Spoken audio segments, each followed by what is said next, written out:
Okay friends, in this video we are going to discuss the very next topic of our first chapter, electric field lines.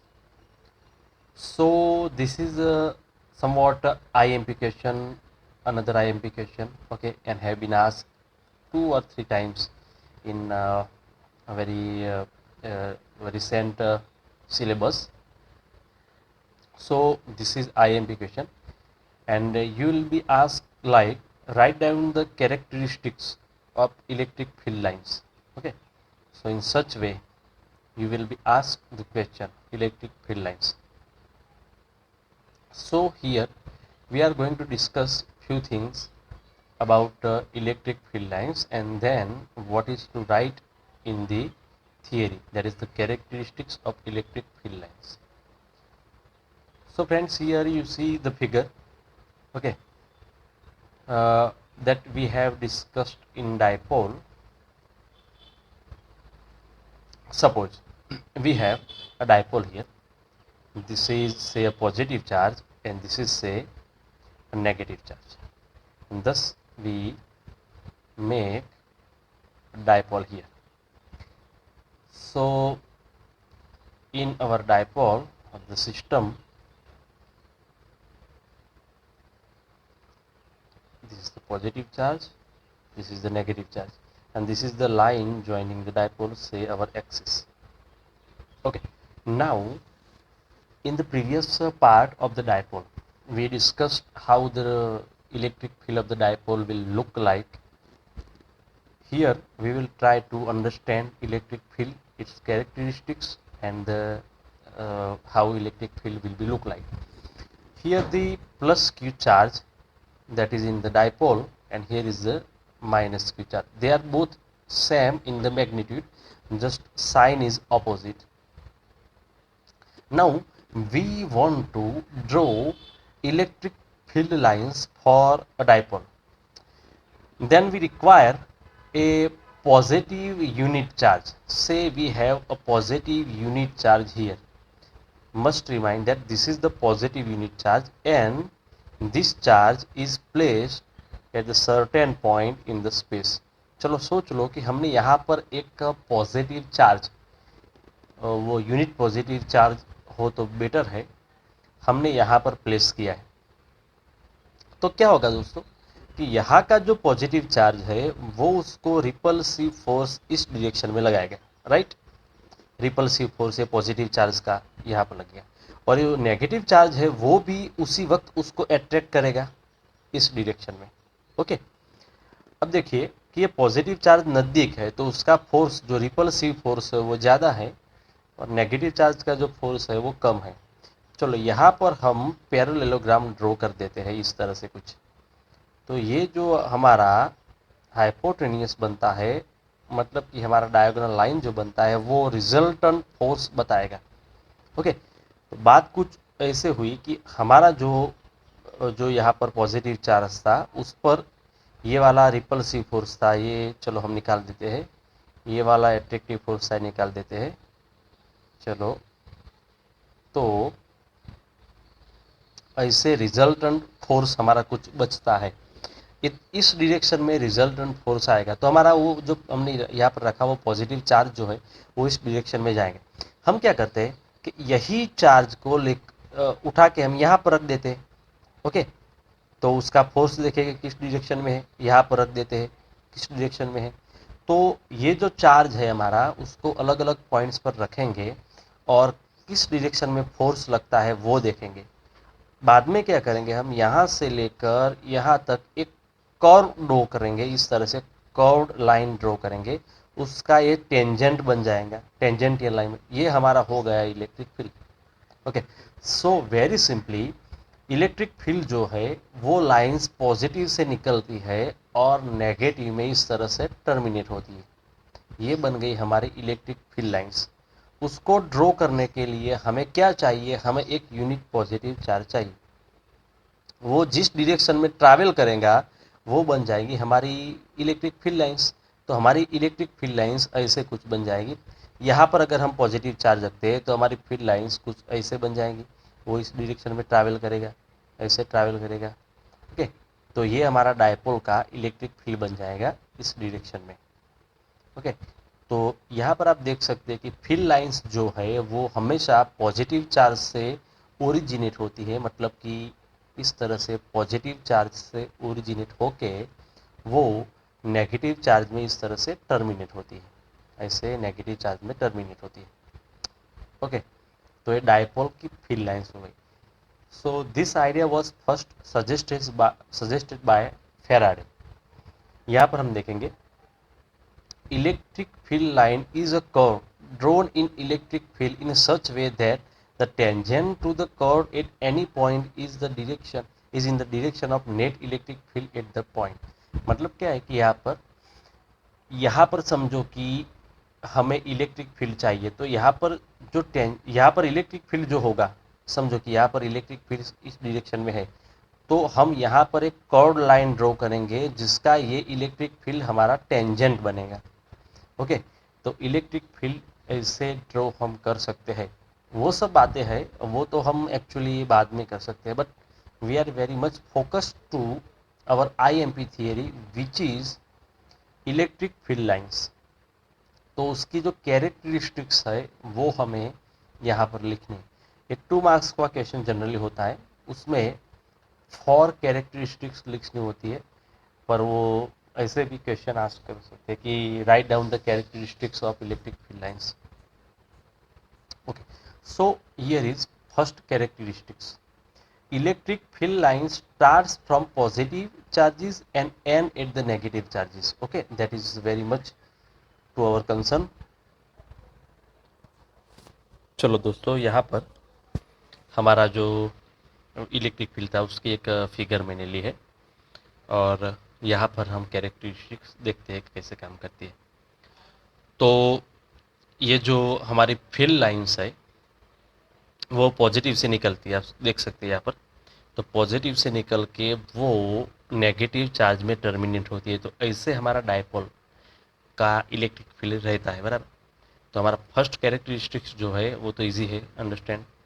Electric field lines start from positive charges and end at negative charges, that is fine. Secondly जो है वो है the tangent, okay, must remember the tangent drawn at any point on the electric field lines shows the direction of electric field at that point। that is very useful for us। समझ लो यहाँ पर कि ये जो हमने field line यहाँ पर draw की है, मैंने बताया इस तरह से हम ड्रॉ कर सकते हैं। फेराडे ने सजेस्ट किया था, यहाँ पर आप unit positive charge suggest assume कर लो, तो वो जिस डायरेक्शन में ट्रैवल करेगा वहाँ पर इलेक्ट्रिक फील्ड बन जाएगा।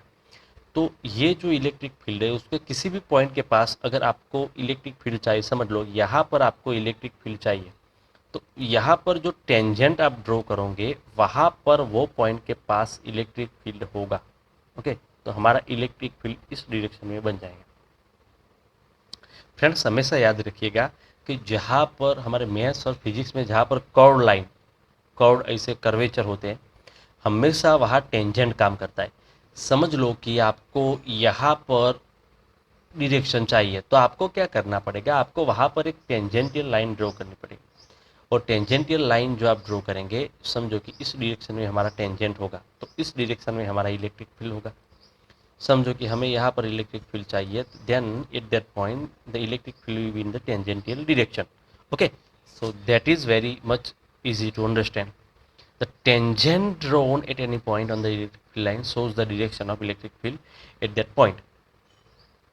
जो नेक्स्ट है, two field lines never cross each other। Okay, two field lines never cross each other। समझो कि यहाँ पर हमने जो बात की वहाँ पर दो इलेक्ट्रिक फील्ड लाइंस जो होती है वो एक दूसरे को कभी क्रॉस नहीं करती, कभी पॉसिबल नहीं होता को क्रॉस करे। यहाँ पर फील्ड लाइन बनेगी, वो यहाँ से जाके यहाँ पर टर्मिनेट होगी। दो फील्ड लाइन कभी एक दूसरे को यहाँ पर क्रॉस नहीं करेंगी। ऐसा क्यों, तो मैं आपको बता दूँ। समझो कि यहाँ पर एक फील्ड लाइन हमने ड्रॉ की इस तरह से, और यहाँ पर दूसरी फील्ड लाइन ड्रॉ की हमने इस तरफ से, और गलती से हमने उसको कर दिया क्रॉस यहाँ पर इस पॉइंट के पास। तो होगा क्या, तो अभी मैंने आपको बताया उस तरह से किसी भी पॉइंट के पास अगर आपको इलेक्ट्रिक फील्ड चाहिए तो आपको क्या ड्रॉ करना पड़ेगा, आपको टेंजेंट ड्रॉ करना पड़ेगा। ओके, तो ये वाला जो रेड लाइन है, ये रेड लाइन है इलेक्ट्रिक फील्ड की, वहाँ आपको इलेक्ट्रिक फील्ड चाहिए तो आप टेंजेंट ड्रॉ करोगे, तो समझो कि आप यहाँ पर इलेक्ट्रिक फील्ड आपको यहाँ पर मिल जाएगा, राइट, यहाँ पर इलेक्ट्रिक फील्ड मिल जाएगा। सिमिलरली ये जो इलेक्ट्रिक फील्ड आपको आपने ली ब्लू कलर की, वहाँ पर आप टेंजेंट ड्रॉ करोगे तो आपको इलेक्ट्रिक फील्ड यहाँ पर मिल जाएगा इस डायरेक्शन में। तो ये आपका जो पॉइंट था, ये आपका जो पॉइंट था जहाँ पर आपको इलेक्ट्रिक फील्ड चाहिए, वहाँ पर इलेक्ट्रिक फील्ड की दो डायरेक्शंस मिली। मतलब कि हमारा इलेक्ट्रिक फील्ड यहाँ पर भी है और यहाँ पर भी है, and you know that that is never be possible, ये पॉसिबल नहीं है, इम्पॉसिबल है। मतलब कि कोई एक पॉइंट के पास डायरेक्शन कोई एक वेक्टर क्वांटिटी की एक ही हो सकती है, कोई एक ही डायरेक्शन में हमारी वेक्टर क्वांटिटी हो सकती है, बराबर। चलो मैं समझाऊँ कि हमारा वो झरना होता है ना, पानी का झरना, समझो कि यहाँ पर कोई पानी का झरना जा रहा है, ओके, और वो इस डायरेक्शन में जा रहा है पानी का झरना, और दूसरा झरना यहाँ से आ रहा है, ओके, और पानी का झरना यहाँ से आ रहा है। यहाँ पर जब दोनों मिलेंगे तब पानी का झरना जो है वो रिजल्टेंट डायरेक्शन में जाएगा। ऐसा तो नहीं होगा कि ये झरना है वो अपनी डायरेक्शन यहाँ पर चालू रखेगा और ये झरना है अपनी डायरेक्शन यहाँ पर चालू रखेगा, नहीं, दोनों यहाँ पर कोलाइड होके कोई एक डायरेक्शन में जाएंगे, and that the vector quantity. और फ्लक्स में हम देखेंगे, फ्लक्स एक्चुअली स्केलर क्वांटिटी है, बट देखेंगे यहाँ पर कि ये जो झरना है वो एक ही डायरेक्शन में जाएगा कोलाइड होने के बाद। सिमिलर टू दैट यहाँ पर अगर दोनों इलेक्ट्रिक फील्ड कोइंसाइड होते क्या होता है, if two line intersect at a point, two tangents can be drawn at that point indicating two direction of electric field at that point, which is not possible। यहाँ पर दो direction यहाँ पर हमारी हो जाती है इलेक्ट्रिक फील्ड की, वो पॉसिबल नहीं है। That's why this is the characteristics of electric field, they do not intersect each other। Okay, next one, electric field lines of stationary electric charge distribution do not closed loop। Okay, ये अच्छी वाली बात है। चलो मैं आपको बता देता हूँ, यहाँ पर ये जो इलेक्ट्रिक फील्ड है वो डायपोल का है। तो हमने यहाँ पर जो डायपोल का इलेक्ट्रिक फील्ड लिया था उसमें क्या है एग्जैक्टली आप देख लीजिएगा। यहाँ से इलेक्ट्रिक फील्ड शुरू होता है, वो ट्रैवल करके यहाँ पर नेगेटिव चार्ज में टर्मिनेट होता है for every line that is similar. यहाँ से शुरू होकर यहाँ पर टर्मिनेट होता है। जो भी लाइन शुरू होती है वो श्योरली यहाँ पर टर्मिनेट होती है, तो वो क्लोज लूप नहीं बनाता। इवन यहाँ का जो स्ट्रेट इलेक्ट्रिक फील्ड है वो भी यहाँ ही जाएगा, मतलब पॉजिटिव से नेगेटिव जाएगा। ये बात अगर मैं मैग्नेटिक फील्ड के लिए ले लूँ, चलो समझो मैं फिगर यहाँ पर रख देता हूँ। चलो यहाँ पर मैंने एक फिगर डाउनलोड की है। तो यहाँ पर जो बार मैग्नेट है जिसकी मैग्नेटिक फील्ड लाइन्स है उसमें देखिए आप, तो मैग्नेटिक फील्ड लाइन्स जो है वो एन से निकलती है, एन से ऐसे निकलती है, वो एस में टर्मिनेट होती है, just like our positive charge negative charge. पर अंदर बार मैग्नेट के अंदर वो एस से एन जाती है, मतलब इस डायरेक्शन में जाती है और फिर निकलती है, तो वो क्लोज लूप बनाती है। ओके, वो क्या बनाती है, क्लोज लूप, ऐसे क्लोज लूप बनाती है। तो मैग्नेटिक फील्ड लाइंस जो है वो क्लोज लूप बनाती है, पर हमारा जो इलेक्ट्रिक फील्ड का जो मतलब फील्ड है वो इलेक्ट्रिक फील्ड है वो यहाँ से क्लोज लूप नहीं बनाता। मतलब कि जो भी पॉजिटिव से निकलता है वो नेगेटिव में जाता है एंड देन वहाँ पर टर्मिनेट हो जाता है। Okay, so that is the most. अगर आपको किसी फील्ड में वो इलेक्ट्रिक फील्ड है और मैग्नेटिक फील्ड है वो डिटरमाइन करना हो, तो यही एक सिचुएशन है जहाँ पर आप डिटरमाइन कर सकते हैं कि वो फील्ड अगर क्लोज लूप बनाता है तो वो मैग्नेटिक फील्ड है, क्लोज लूप नहीं बनाता तो वो इलेक्ट्रिक फील्ड है। तो हमारा वो कैरेक्टरिस्टिक्स देख लीजिएगा, electric field lines of stationary charge distribute not form close loop, stationary लिखना जरूरी, तो वो क्लोज लूप नहीं बनाता। ओके, तो ये हम फोर्थ चैप्टर में देखेंगे। देन हमारा नेक्स्ट फिफ्थ जो मतलब हमारा कैरेक्टरिस्टिक्स है the separation of neighbouring field lines in region at electric field indicates the strength of electric field in a region. चलो ये बात को मैं यहाँ पर समझा देता हूँ आपको। समझो कि हमें यूनिफॉर्म इलेक्ट्रिक फील्ड चाहिए, जो मैंने आपको टॉर्क में बताया था। तो यूनिफॉर्म इलेक्ट्रिक फील्ड इस तरह से हम ड्रॉ कर सकते हैं, जहाँ पर पैरेलल लाइंस होगी और इक्विस्पेस्ड, मतलब कि उसके बीच में जो डिस्टेंस होगा वो एकदम सेम होगा। तो ऐसे हम हमारे इलेक्ट्रिक फील्ड लाइंस ड्रॉ कर सकते हैं।